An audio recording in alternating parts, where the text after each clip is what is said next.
जय हिंद साथियों, स्वागत है आप सभी का शाइन वाईटी क्लासेस में।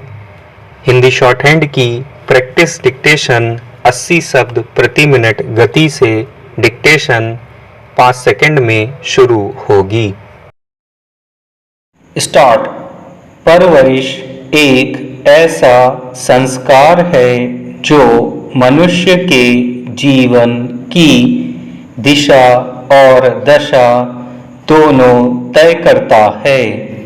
माता पिता जब एक बच्चे को इस संसार में लाते हैं तो वे केवल उसके शारीरिक पोषण के लिए ही नहीं बल्कि मानसिक, नैतिक और आध्यात्मिक विकास के लिए भी उत्तरदायी होते हैं। परवरिश का तात्पर्य केवल उसे अच्छे कपड़े पहनाना, विद्यालय भेजना या उसे मोबाइल और खिलौने देना नहीं है, बल्कि उसका अंतर्मन संस्कारित करना, उसे सही और गलत की पहचान देना और उसे वह दृष्टि देना है जिससे वह इस संसार में अपनी पहचान, मर्यादा और अपने कर्तव्यों को समझ सके।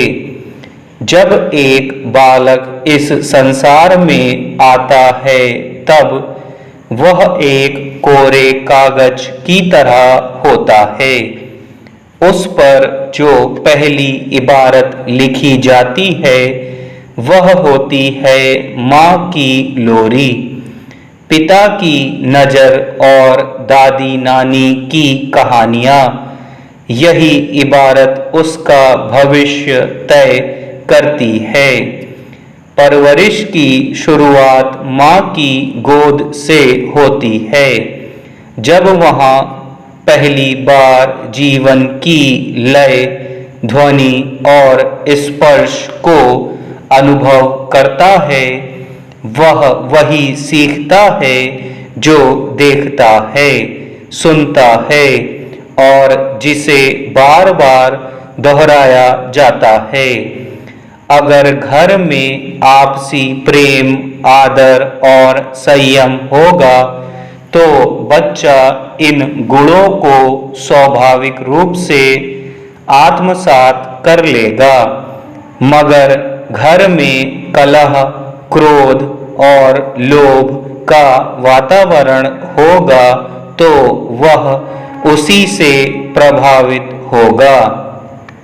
संस्कार केवल उपदेशों से नहीं आते, वे व्यवहार से आते हैं। जब बच्चे अपने पिता को ईमानदारी से काम करते, माँ को श्रद्धा से पूजा करते, दादा को दूसरों की मदद करते देखते हैं, तभी वह स्वयं नैतिकता और सेवा का मूल्य समझते हैं।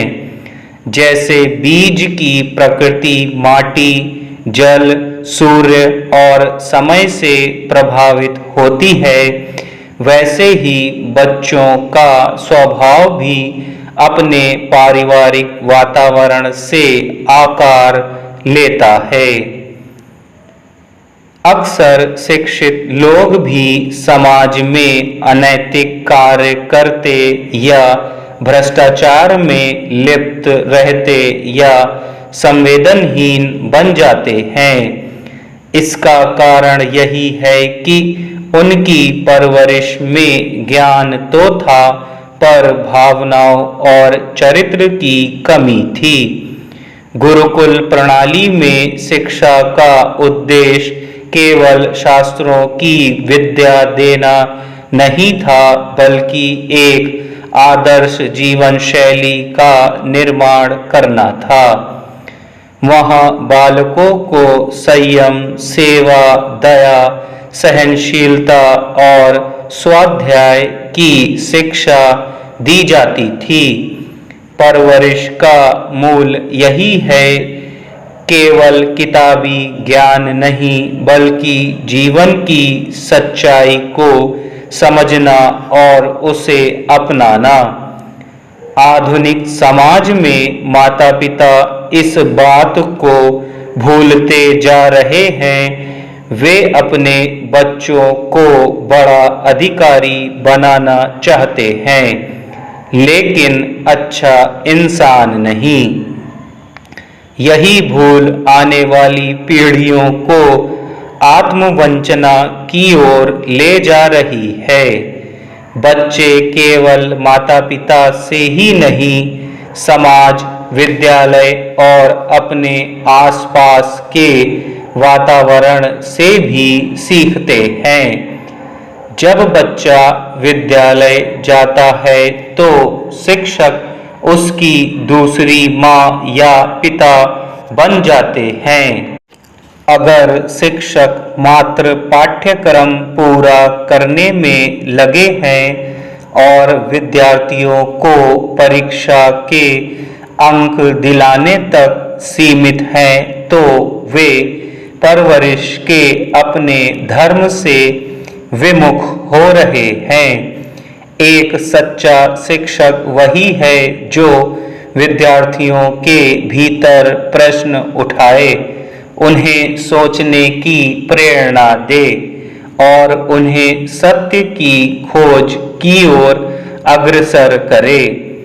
रामकृष्ण परमहंस ने कहा था, सत्य के मार्ग पर चलना कठिन है, लेकिन यही मार्ग आत्मा को शांति देता है। यही शांति जब बच्चों के भीतर होगी तो वह एक सच्चा नागरिक, एक अच्छा मानव बन सकेगा। परवरिश में संस्कृति, लोक कथाएं, संगीत, चित्रकला और व्यावहारिक अनुभवों को भी स्थान देना चाहिए। ये माध्यम बच्चों को केवल सृजनात्मकता ही नहीं देते, बल्कि उनमें संवेदनशीलता और सौंदर्य बोध भी विकसित करते हैं।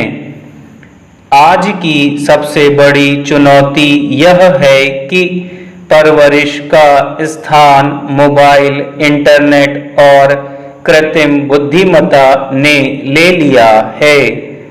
बच्चे मशीनों से बातें करना सीख रहे हैं, पर मनुष्यों से संबंध बनाना भूलते जा रहे हैं।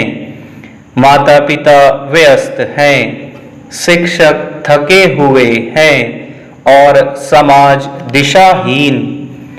ऐसे में परवरिश के मूल्य खंडित हो रहे हैं।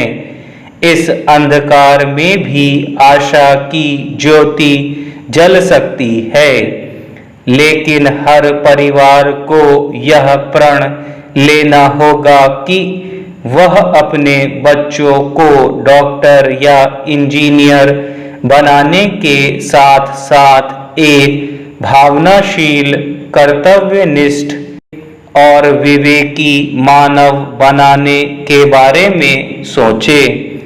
इसके लिए आवश्यक है कि हम बच्चों को केवल आदेश ना दें, बल्कि उनके साथ संवाद करें, उन्हें सुनें और उनकी जिज्ञासाओं का सम्मान करें। जैसा कि गुरु नानक देव ने कहा था, जो तिस भावै सो परवरिश और सब भ्रम भुलावा। यानी परवरिश वही है जो आत्मा को प्रसन्न करे, बाकी सब भ्रम है। बच्चे हमारे नहीं, समय के हैं। हम उन्हें कितना सहेज पाएंगे, वही तय करेगा कि भविष्य कैसा होगा। परवरिश कोई पाठ्य पुस्तक नहीं, एक जीवंत अनुभव है। यह केवल बीते हुए कल का संरक्षण नहीं, आने वाले कल की आधारशिला है। जब एक बच्चे को सच्ची परवरिश मिलती है तो वह केवल एक अच्छा बेटा या बेटी नहीं बनता, वह एक अच्छा नागरिक, एक सच्चा भक्त और एक दयालु आत्मा भी बनता है। स्टॉप।